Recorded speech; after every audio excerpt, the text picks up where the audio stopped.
Okay, let me switch over to the main cam, get the music shut off here.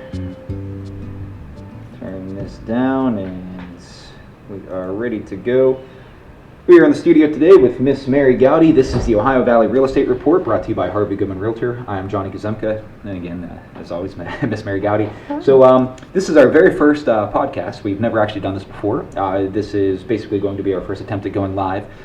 This is supposed to be basically an open public forum that we want to do as a service for the community. Any real estate related questions, topics, first time buyer, foreclosure, investor, I'll even talk about the traffic. Anything that you want to talk about, it's all here. Feel free to like, comment, share. We're hoping to grow this podcast as much as possible. And anyways, I got Miss Mary in the studio today, and I believe you wanted to talk about the Cogs of real estate. So bring me up to speed and tell our viewers. So, for those of you that don't know me, I'm the corporate manager at Harvey Goodman Realtor, and so with 8 offices now, we're opening up our Caddis office. That'll be our 8th office. Mm-hmm. You see the cogs of everybody, mm-hmm. and how it affects real estate. Yesterday morning, I was getting ready, and life, mother of 3, trying to get everybody out the door. I completely forgot that I was going to speak with you, okay? Sure. And until I was driving into town, mm-hmm. that drive and your mind starts working. And I started thinking about how the 7 Ps, mm-hmm. and PAPAP's 7 Ps, I should say, PAPAP Pete's 7 Ps, prior proper planning prevents pitiful poor performance. Mm-hmm. Pete, just to give you a background, is a retired major in the Army, mm-hmm. Where he served as a paratrooper. So he knows how important the 7 Ps are, because if you're packing your chute and Sure. you've not put prior proper planning into that, it could be very, very bad. Sure.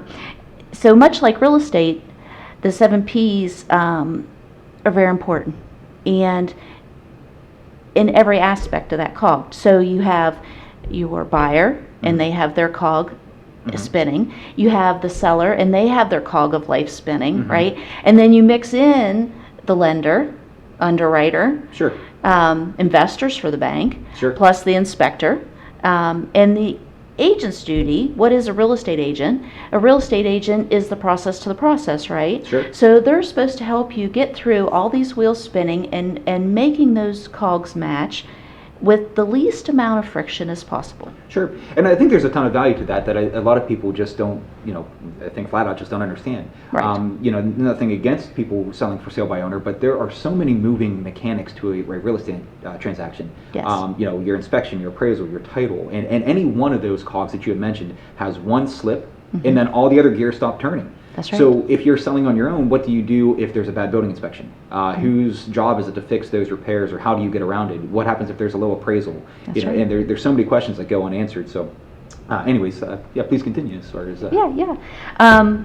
And so just to talk about some of those friction points. Sure.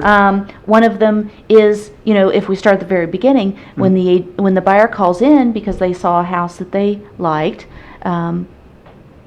or now in this day and age on the internet, sure. The agent's going to ask if they're pre-approved.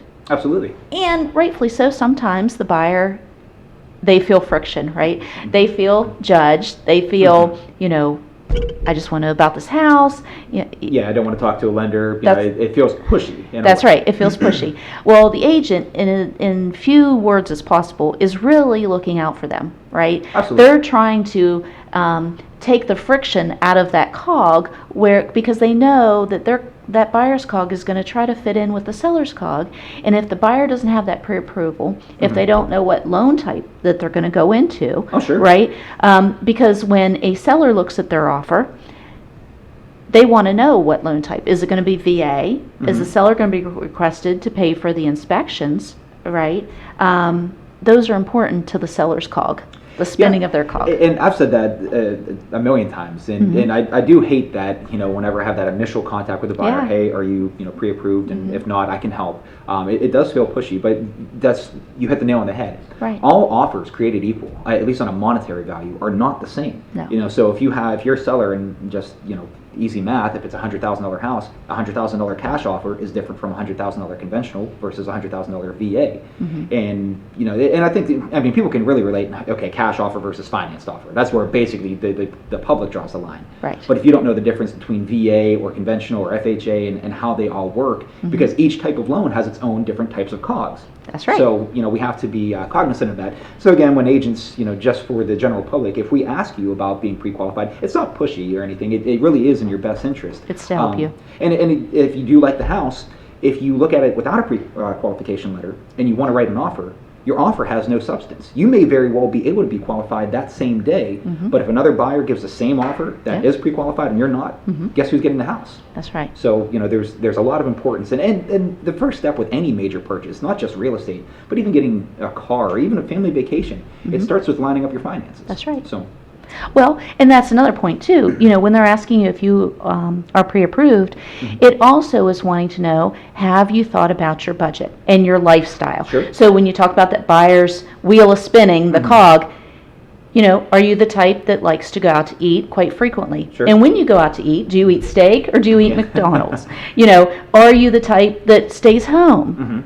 How is your lifestyle going to impact your desire to spend what range of money on that home? Sure. So even when you're pre-approved, you have to look at your lifestyle and where on that range do you want to fall, because ultimately it is the buyer's decision. Absolutely. The buyer, as the process to the process, right, to try to take the friction out of the wheels, wants to make sure that buyer realizes what range of price that, number one, they can get lending for if that's what they need to do, but then also number two, that they're going to be able to live comfortably or live how they like to live, within that price range. Sure. Right? Yeah, so just even if you get pre-qualified, just to give an example, you can be pre-qualified for $250,000. If you only want to spend $100,000 of it, great. If you only want to spend $50,000 of it, we're not here to push. You tell us what you want, and it's our job to try and facilitate that to the best of our ability. Yeah. So Everybody lives a different life. Everybody has different tastes and desires,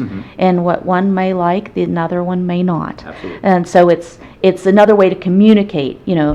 And like I said, in the least amount of words, that buyer hears, are you pre-approved? And in the back of the mind of the agent, they're saying, do you know what price range do you want to be in? Do you know if that'll be comfortable for you? Do you know, all these other items? And to talk about that as well, we get tons of lenders that, I always strongly encourage at least working with a local lender. You wouldn't have an out-of-state agent show you. I wouldn't be showing you properties in Tennessee. I don't know the market, or California, Texas. So you're not going to use me for there. It would make sense to not use a lender from there. But we do get referrals from online lenders all the time that will pre-qualify someone for $50,000, for example, and it'll be FHA financed or USDA, basically government-backed loan. That there's sometimes in the area that you're looking, there's no house that will conform to that, just because of the price range and maybe the condition of the home in that range. So, we'll get calls that say, hey, we're pre-qualified for this and we want to go see this house. And it's a hard conversation to say, hey, we'll go show it, but there's a very good chance that this loan won't adhere to the condition of the property. That's right. So, Yeah. anyways. Yeah. So in going into that topic a little bit further, when that buyer does find that house, right, and they're going into negotiations, and to make an offer on that home, the agent isn't there to tell them the exact price they should pay. The agent's there to show them the market, see what that flexibility is within the market. But ultimately, it's that buyer's decision of what they can afford, and what they want to pay for the home. Sure. Educated by the agent. Absolutely. But ultimately, it's their decision. Another friction in the COG is the buyer's down payment savings, right? So, which also affects their PMI, their private mortgage insurance, and how having more of a savings will benefit them in the long run for their down payment than if they didn't. Sure. Yeah, and I think it's a talking point that a lot of people miss as well. For the first time average buyer, about, I'd say more than half the market is consisted of that type of buyer. They just want a loan. That's You just right. hey, what am I going to pay per month? What am I, is it less than what I'd be paying for rents? And okay, give me the keys. Because with the rental market and a lot of displacement that's happened with some of the oil and gas, and I mean that's a giant talking point. We'll get to that on a different date. Right. But that I think the average buyer doesn't care. I want a set of keys. I want to know what I'm going to be paying per month, and that's it. Right. When you start looking at the inner workings of it, and this is what a good agent, a good lender will help you understand, is that all loans aren't created equal either. So That's if right. you can get a conventional loan, if you have a down payment to work through that, and to be able to shut PMI off, as compared to a government loan that may not shut off. Right. But we can, there's a rabbit hole that we can go down for an hour talking about that. Yes, So, absolutely. But today, yeah, we're focusing on the Right. cogs, so to speak, of what The cogs and the frictions, That's right? Yep. And as agents, we never want to portray ourselves as lenders, because we're Sure. not. But we're the process to the process, and explaining how those processes of the lenders, the inspectors, how they're going to affect that lifestyle of the buyer. Absolutely. And on a seller's point, we may at listing talk about the friction of legal description. Okay, if they Sure. transferred property from a family owner, they may need to have their legal description ran through meets and I'm bounds. dealing with this right now. Yeah. So, A lot of the courthouses didn't have computer systems. Prior to 1980s, late 80s, and Sure. so it wasn't as easily determined whether their description made a loop. Sure. Okay, a complete loop. And so sometimes we have to, as agents, have to have that conversation about a survey that you need to have a legal description. And clearing that legal description helps ease the friction of getting to closing, and not waiting to clear that friction until closing will help ease the friction of the closing. Sure. So these are just little things, that help keep those wheels spinning. Yeah. So basically, just to talk on that as well, I guess in a more layman's term, Yes. if you are something, a for sale by owner right now, and you haven't looked at your deed, how you made, let's just say it was an inheritance and that you're selling. This happens all the time. Your deed may say something, go to the cherry tree, turn left and walk 20 feet. That was an accurate way of describing property that is on your deed. Physical copy of your deed that may exist right now. Time ago, yeah. Today's standards, we have laser guided, GPS. We can pinpoint someone on the earth within 3 feet using low Earth orbit satellites. So those old dated descriptions, they're no longer insurable. So if you're getting a loan for the property, and you have to go through a title search, and the title company finds that and says, well, we can't issue an insurance policy, this description's outdated, you are required at that point to get a survey, unless you're going to get a cash buyer who is willing to overlook that and take that as an inherent risk themselves, which is just as unlikely. Right. I was going to say very.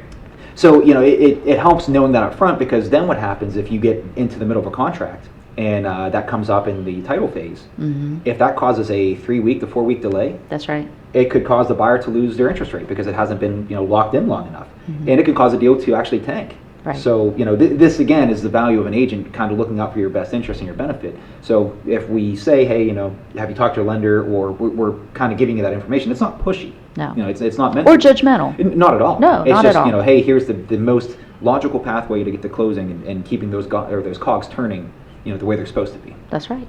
Yeah. Another point of friction. Sure. When an agent comes into a home and the seller loves, because that's their home, that's their heart, so many memories. But that agent's trying to get that seller to the closing, right? That's their goal. We're the process to process. We're helping them meet their goal of selling their home. Sure. And most agents are going to say, you need to declutter, downsize. Sometimes that goes over well, sometimes not. A couple things to think about.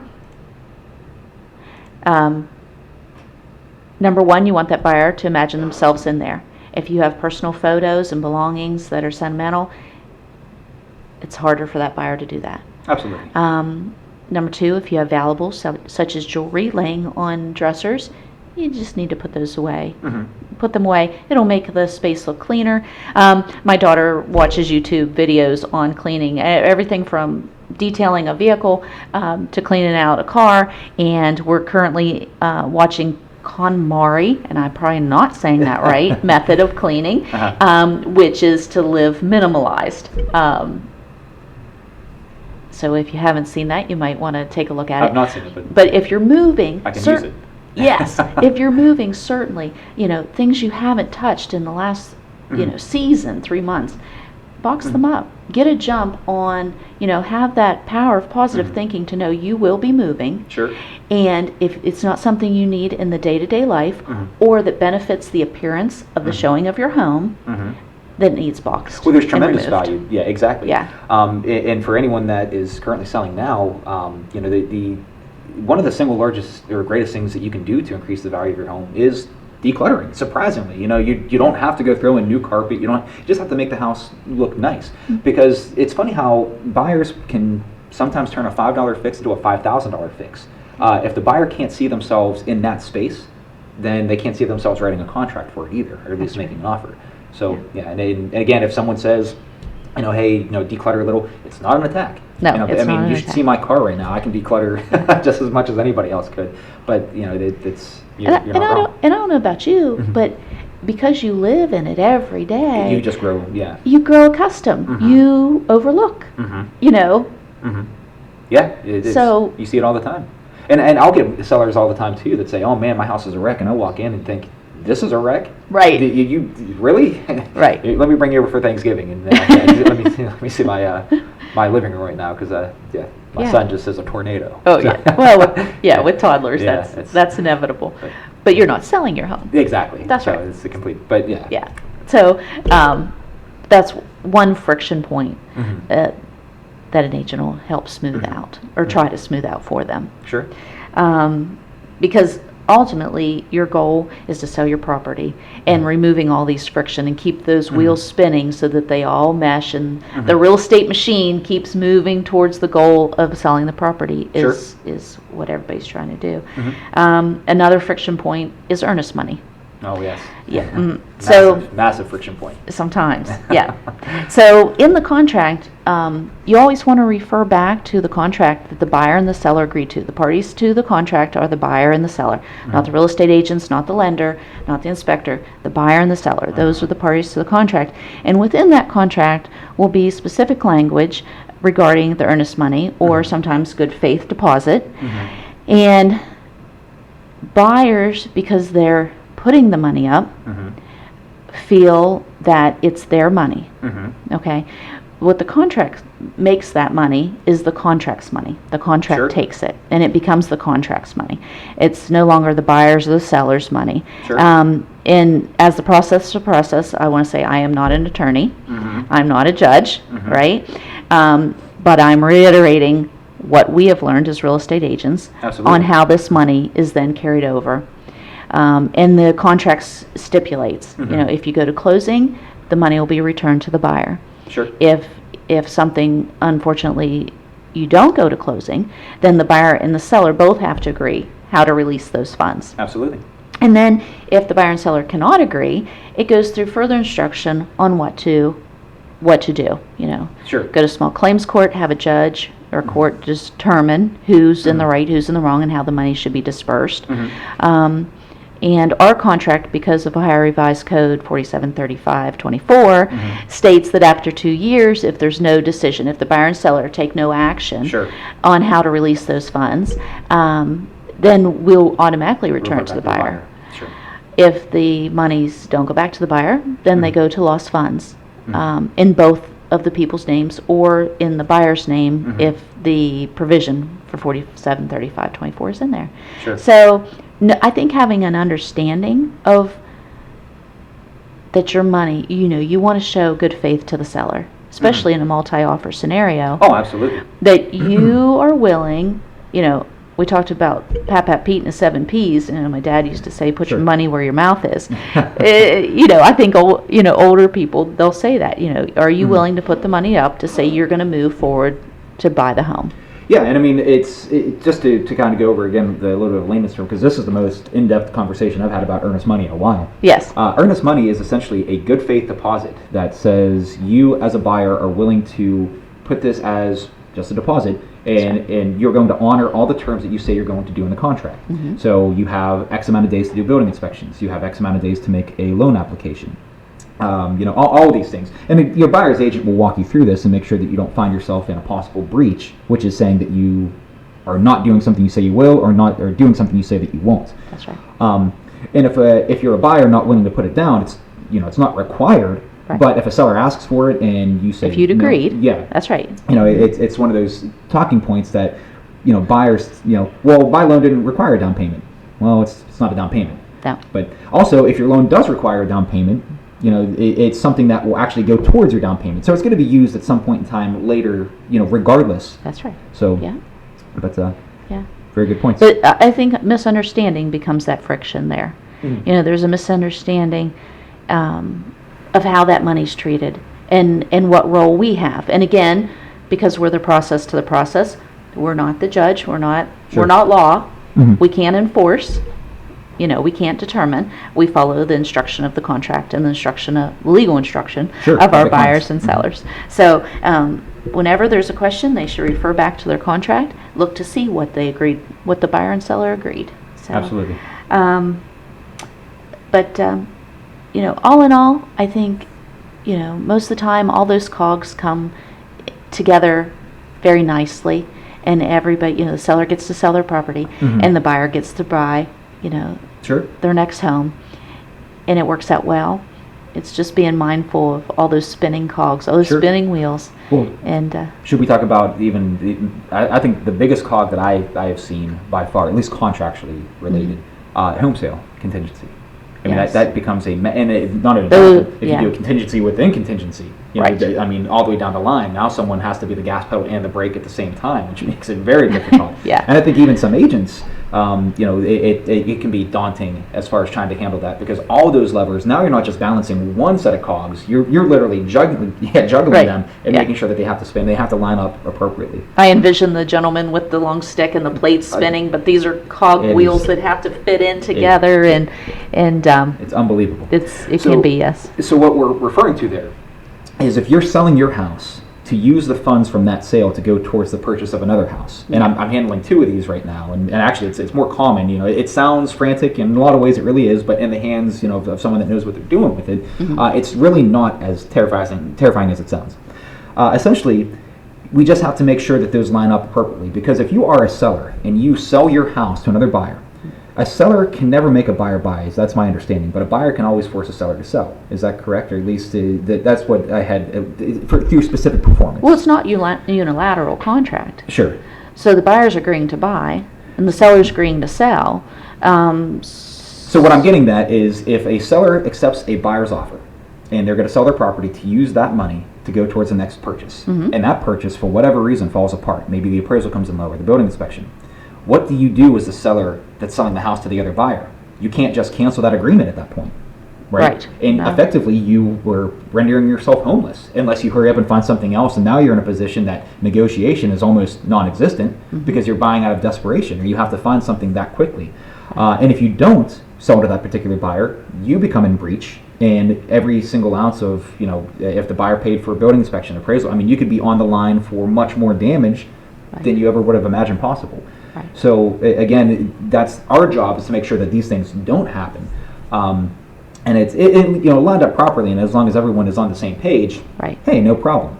But if you don't structure that, if you don't let the parties know, and something does go wrong, it could be. It's not uncommon to get those phone calls every once in a while that says, "Hey, what do I do?" And parties includes the lender, right? Because they have their wheels spinning. Sure. And they need to know, well, the title company needs to know that they're going to, some title companies will not turn that money over within a day's time. Sure. They're going to have to have some leeway. I'll never forget. I was at a closing table once, and or no, it wasn't, not mine. Another agent had told me the story. They were sitting at a closing table, and the buyer had said, "Oh man, we couldn't have closed at a better time. I just got laid off. This is great. I have plenty of time to move." The lender picked up the papers. Said, "We're not closing. Yeah. You just lost your job." And what he meant by that was, hey, he was a union contractor. They were actually shifting him over to a different place. But it delayed closing, and then but it made a train wreck out of that scenario. Right. And again, it's just one of those things of what not to say at closing. Just Well, you want to be honest and truthful. But exactly. But it's just there's some things there that it's just even the average buyer, the average seller, going on your own, it can be. This is the single largest transaction you're going to make in your lifetime. That's right. And if you're selling to buy, if you're doing that home sale contingency on your own, I mean, not to belittle that or anything, but I mean, sincerely, Yes. Good luck, and I hope you have everything in a row, because one little thing that goes wrong, it can be catastrophic. You can be. It can be. But again, I think communication, sometimes I think people feel guarded. Sure. Like they don't want to show all their cards, Oh, right? absolutely. Because they think something's. Sometimes you have to, so Sure. that all those wheels can spin Mm-hmm. together.